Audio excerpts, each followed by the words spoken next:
Hey everybody, Mr. Covey here, and this is going to be a big kind of lesson where we take a lot of the ideas you were exploring in that exploration with Mrs. Lemke around Maclaurin and Taylor series and kind of like dive into some actual problems that you're going to be encountering, okay?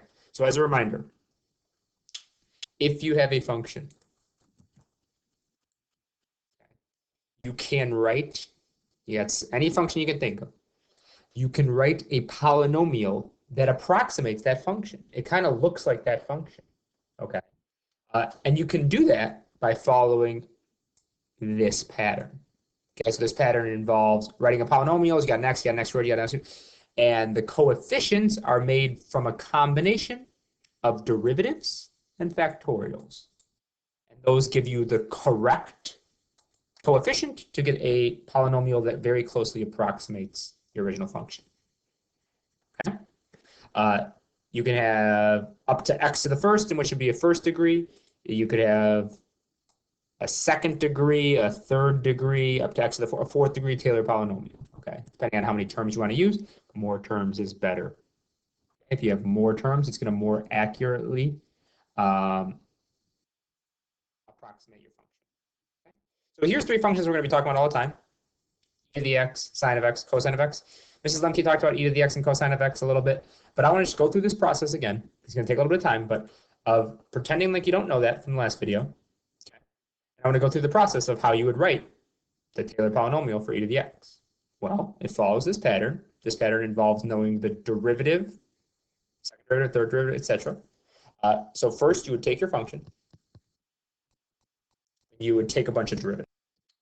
e to the x, derivative just keeps being e to the x. And I'm just taking enough till I can kind of notice a pattern. In this case, then I would evaluate the function, the first derivative, the second derivative, the third derivative, all at, an x value of 0. Okay, because we're writing Maclaurin polynomials, we call them, well, we're centering them at x equals 0, so they're Maclaurin polynomials. Okay, so I'm plugging in 0, do that really quick.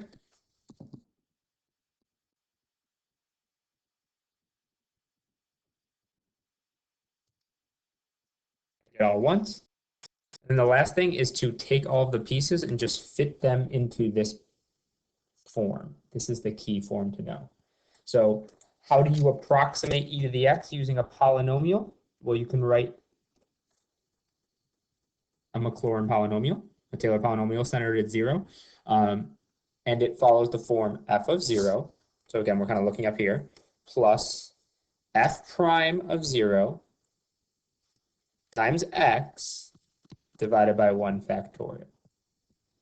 And then I'm going to grab the second derivative, put it with an x squared, and put it over 2 factorial. I'm going to grab the third derivative. Again, these happen to all be 1 for e to the x. Put an x cubed and put a 3 factorial. Okay. In general, I'm going to have I'm going to have just a 1. I'm going to have an x to the n divided by n factorial. Okay, so if you're going to write this in sigma notation, it would look like this. Cool. A cool thing that Mrs. Lemke didn't tell you is if you have infinitely many terms in the polynomial, it actually doesn't approximate your function. It straight up equals it. Mind blown, mind blown. But if you have infinitely many terms, it actually equals the function. Okay. If you could go through this process with sine of x, please. Pause. Go do that real quick. Okay, you should be right about here. And now we're going to fit it all into this form, which you need to have memorized up there. Okay, so you're going to take f of 0 plus the first derivative, x to the first over 1 factorial, plus second derivative, x to the second factorial. Third derivative, x to the third factorial. If you haven't noticed yet, the key to remembering this, and the way I'm saying it slow in my head, is that it's the third derivative in x cubed and a 3 factorial. Second derivative, x squared, 2 factorial. 19th derivative, x to the 19th, and a 19 factorial. Okay. Okay, so last thing here, I'm going to have fourth derivative, x to the fourth, 4 factorial. You might remember from Mrs. Lemke that we did this with cosine. and you had a lot of terms drop out because of those zeros, the same thing happens with sine. So you'll notice here, sine of x is approximately, well, the first constant goes away, x, that goes away, minus x cubed over 3 factorial. I'm going to give you a hint, we didn't quite go out far enough, but it's going to be plus x to the 5th over 5 factorial, minus x to the 7th over 7 factorial. You're going to have odd powers of x, and divided by those factorials, no even powers of x, and you'll notice that they alternate. So what is the Taylor series, Maclaurin series for sine of x? What's this? N equals 1, or sorry, 0 to infinity. We're going to write these with 0. It'll be easier. Okay, so that's what we're going to use. The negative 1 to the n is just going to be our alternator. It's going to be an x. We're going to start with x to the 1st over 1 factorial. Then we're going to go, oops, I forgot a 2 there. Then we're going to go an x cubed. Then we're going to go an x to the 5th. And so that 2 to the n plus 1 is going to help us get the, sorry, that should be 2 to the n plus 1 down there too. I bet. Thank you, guys. The correct terms. And you can always just plug in 0, 1, 2, 3, 4 to make sure you're getting out these right things here. Okay? And again, if you have infinitely many terms, it actually equals sine of x. We don't need to do this again for cosine of x. You already did it. I will just jot it down here. Okay, so that's what the terms look like. And here is the infinite series. Okay, cool. You have to memorize these. We'll talk more about that later. Those are called Maclaurin series because, I should say this and make sure I emphasize this, these approximate the function very well. For instance, this polynomial approximates e to the x in the neighborhood of x equals 0, around x equals 0. And Mrs. Lemke showed you guys that in that other video. Same with this. This is approximating sine of x around x equals 0. I'm going to show you something real cool. So here on Desmos, I got a graph of sine of x. Again, I'm trying to approximate it with a polynomial really close to 0. You throw in, when I just use one term, it's actually really close to it. But you see it kind of peels off, and if you zoom in really far, you'll see it's kind of off. Okay, like it's close, but it's not great. If you add a second term, it's like way closer. So you can see if you go in like really close, the blue thing, the red thing is what we're trying to approximate. Look how much closer the green thing is than the blue thing, just by adding one more term. Okay, and if you want to add another term, we're going to get this purple thing. And if you use the power of Desmos, again, we're trying to approximate the red thing. The purple thing is so much better. Look how close it is. It is like super, super close. Okay, so just by using this polynomial, it's like within 6 decimal places of sine of x. It's that close to it. That's how close it approximates it. That's why math is cool. Again, look how close the purple is. You thought the green was close. It's way over there. You can look how close the green is. You thought the blue was close. Look how far over there it is. Mind blowing. Mind blowing. Okay, back here. I should have said before, this is not your note packet. Sorry, I should have said that at the beginning. We don't always want to approximate a function around x equals 0. And just to illuminate that from what Mrs. Lemke said about this, think about if you have y equals x squared and you want to change the function, you want to move it 4 to the right. Well, inside the x, if you want to move it to the right 4, you would think you would do plus 4, but you actually do minus 4 because it works backwards. How about if you want to move it 5 to the left? Well, you would think you do x minus 5, but you actually do x plus 5. Okay, and that's exactly what we're doing here when we're changing it from being centered at 0 to being centered at another number. We're just going to do x minus that number. Why is it minus? The same reason that this works backwards. Okay, so you replace all the x's with x minus whatever you want to be centered around. And then also keep in mind that you take the derivatives now, not at 0. You take the derivatives at c. Okay, whatever that is. Okay. Okay, just a real quick thing. Why are we learning about Taylor polynomials? Kind of seems like a random thing. First, they're going to help us solve differential equations. If you don't know what a differential equation is, it's just an equation involving a derivative. They are extremely important.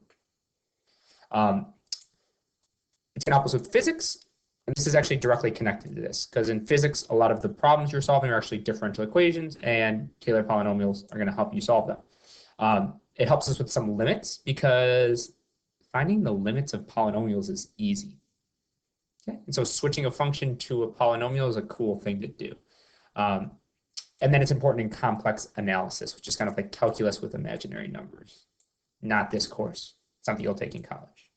Okay, I had to show you something cool. So you know how you have Taylor? Oh yeah, I should have said this back here a little bit clearer. When they're centered, Mrs. Lemke said this, but when they're centered around x equals 0, she said this, but centered at x equals 0, you call them Maclaurin polynomials in the Maclaurin series. In general, they're called Taylor polynomials. So when they're centered anywhere, you can call it a Taylor polynomial on a Taylor series.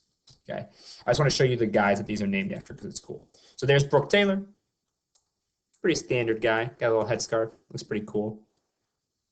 Here's Maclaurin, boss.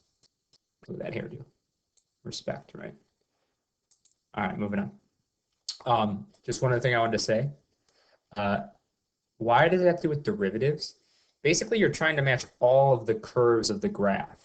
Okay, so you're not just trying to match the slope, you're trying to match the concavity with this polynomial. And not only are you trying to match the slope and the concavity, you're trying to match the slope, the concavity, and the third derivative. Why? Because it helps you get the flow of the graph more. Okay, so that's why it has to do with derivatives. I know it's a weird idea.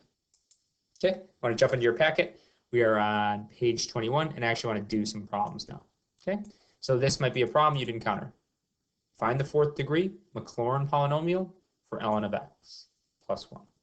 In other words, find a fourth degree polynomial, Maclaurin, that means c equals 0. We're centering this at x equals 0, that approximates this function. Okay, this is what you need to have in your head. And the way to do this, it is not that bad, but you got to stay organized, my friends. You need to stay organized. I'm not very organized. Mrs. Lemke is super organized. I'm not very organized, but she told me, Mr. Covey, stay organized. And I said, okay. Because when you take these derivatives, you got to be really careful. If it's going to be fourth degree, I need to take up to the fourth derivative. Okay, so first I'm just going to make a little chart here with my derivatives. Okay, what's the derivative of ln of x plus 1? It's 1 divided by x plus 1. What's the second derivative there? Okay, let me be a little careful and go off to the side here. Right, this is x plus 1 to the negative first. The negative's going to come down. It's going to be negative 1, x plus 1 to the negative second.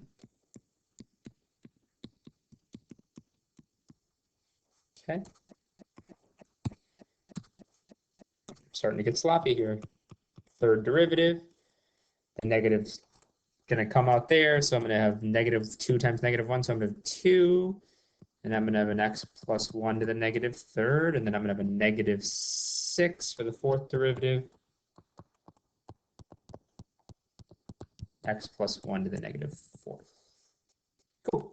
Good. So I'm going to find my first four derivatives. Next, I'm going to plug in 0 into all of them. So I'm going to find, I should start with f of 0, f prime of 0, double prime of 0. Plug it all in. What's the ln of 1? E to what power is 1? 0. So 1 divided by 0 plus 1, that's 1. It's negative 1 divided by 1 squared, that's negative 1. It's 1. That is not 1, Mr. Covey. Okay. And now we're just going to take all of our pieces and we're going to put it together. So we can approximate ln of x plus 1 with a polynomial. And again, we're kind of just grabbing these pieces here. Just going to start with f of 0. I'm going to add in first derivative, x to the first over 1 factorial. Second derivative, x to the second over 2 factorial. Third derivative, x cubed, 3 factorial. Fourth derivative, x to the fourth, 4 factorial. And I am done. If you want to clean it up, you can. It's kind of fun to clean up because it gets actually really simple. So let's clean it up. Just get x minus 1/2 x squared plus 1/3 x cubed minus 1/4 x to the fourth. Again, if you're completely lost right now, all I can say is this function, ln of x plus 1, is very, very, very similar to, it's approximated very well by this polynomial around x equals 0. So we just found a sweet polynomial that approximates this function around x equals 0. This is called a Maclaurin polynomial. The more general term is a Taylor polynomial. Okay. Okay, move forward. Yeah, let's do this. Okay, so here it says write a fourth degree Taylor polynomial. Why are they calling it Taylor now? Oh, because it's not centered at x equals 0. It says for f of x equals e to the x, centered at x equals 1. Okay, so remember, when we do that shift, no longer being centered at x equals 0, this is all we do. We do the derivatives at that new x value, and we do x minus that x value. Okay, if it's fourth degree, we're going to go up to x to the fourth. We're going to go up to the fourth derivative. Cool, let's do this. Okay, so you need an x to the fourth, we need up to the fourth derivative. Why don't you pause and give this a try? Again, the process I would go through is to find all the derivatives, plug in all the derivatives, and then put it all together. So pause and actually try this. Okay, so here were all my derivatives I found. Then I plugged in 1 into all of them. Again, it was kind of boring because it was e to the x. And then I fit it into this form. Notice that I had, these were the derivatives at an x value of 1. And then I had all x minus 1s. Okay, so I didn't have x's in there. Now I had x minus 1s because it was shifted to be centered around x equals 1. Okay. Again, I'd like you to give this next one here a try on your own. Okay. So again, what we're writing here is a fourth degree. We keep doing fourth degree. There's nothing special about fourth degree. Actually, you know what? I'll change it. I'll change it right now. Make it a third degree. I'll be nice. Third degree Taylor polynomial. X equals ln of x, and we want it centered at x equals 2. In other words, where are we trying to approximate ln of x? Around x equals 2. It's just a third degree Taylor polynomial. We don't need this. And we need to have the shifted version because it's around x. Go ahead and pause and write the third degree Taylor polynomial for this. Okay, I hope this is feeling a little bit more like not as bad now. I took my function, I took 3 derivatives because I was doing a third degree Taylor polynomial. I plugged in x equals 2 into those derivatives. And then I just mushed it all together into this form. So ln of x around x equals 2 can be approximated by this guy. You do not have to clean this up. We're in BC Calc. We're big boys and girls now. We don't have to simplify stuff. But if you encountered this on like a multiple choice section maybe, it would probably be cleaned up like this.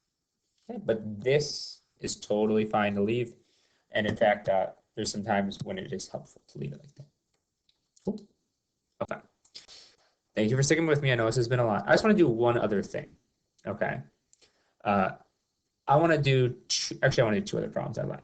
Flip to the next thing that says group practice, the next page. And let's pretend like somebody like knew a lot about a function, but they only knew a lot about it at a single x value. So they knew that the y value at that x value was 2, that the first derivative at that x value, the second derivative, and the third derivative. Using all of this, you can actually approximate the function pretty well around that area because you have a lot of info about what's going on at that x value. So this is kind of like a flip-flop problem. Basically, all they're asking you to do is write the third degree polynomial for g of x. You're not going to be doing the take the derivative part. We're not going to do the plug into the derivative part. They already did those. They got this. So then what are we doing? We're just kind of mushing it all together. Okay. So we're trying to approximate g of x. It's going to be third degree Taylor polynomial. I should use some other notation here too. A lot of times you see this t with a little subscript of 3. That means it's a third degree Taylor polynomial. How do you make this thing? Well, you take the y value at 3 and you add the first derivative.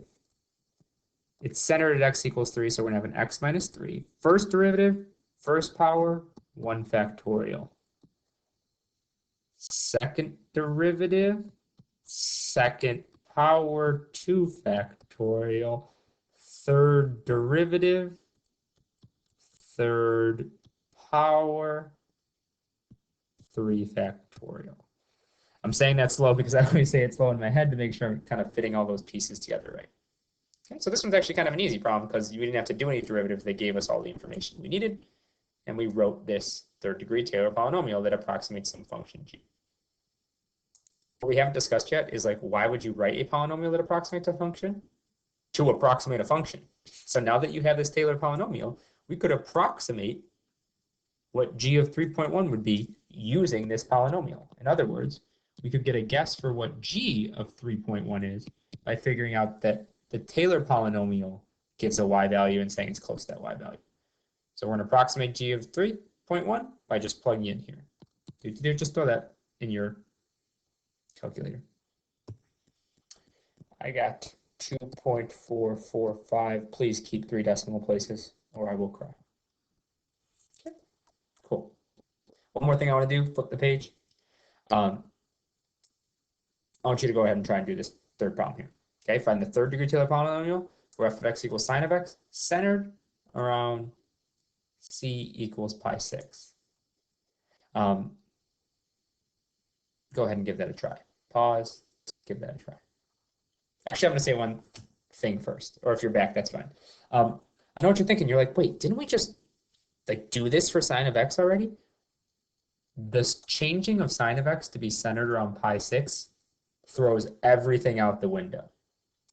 In other words, like this pattern here with the odd powers, the flip-flopping, and this is awesome. This is super. You don't have to memorize this. But it only helps you approximate sine of x around x equals 0. As soon as you change the x value that you are trying to approximate sine of x around, these get thrown out. These are Maclaurin series, Maclaurin polynomials. So how do you do this then? The good old-fashioned way, by taking derivatives. Okay, good. Okay, last thing here. Again, it's just a process you're going to have to get used to. I know it's tedious, but the good thing is you're doing derivatives, which is what calculus is all about. So there's my first 3 derivatives. There's me plugging in. Hope you remember unit circle stuff. If not, I'm going to call Miss Rupnick up. Get you in trouble. And then here's me plugging it all in, making it all fit. I know this is a little messy of a polynomial because of all the roots and stuff like that, and the pi 6 and stuff.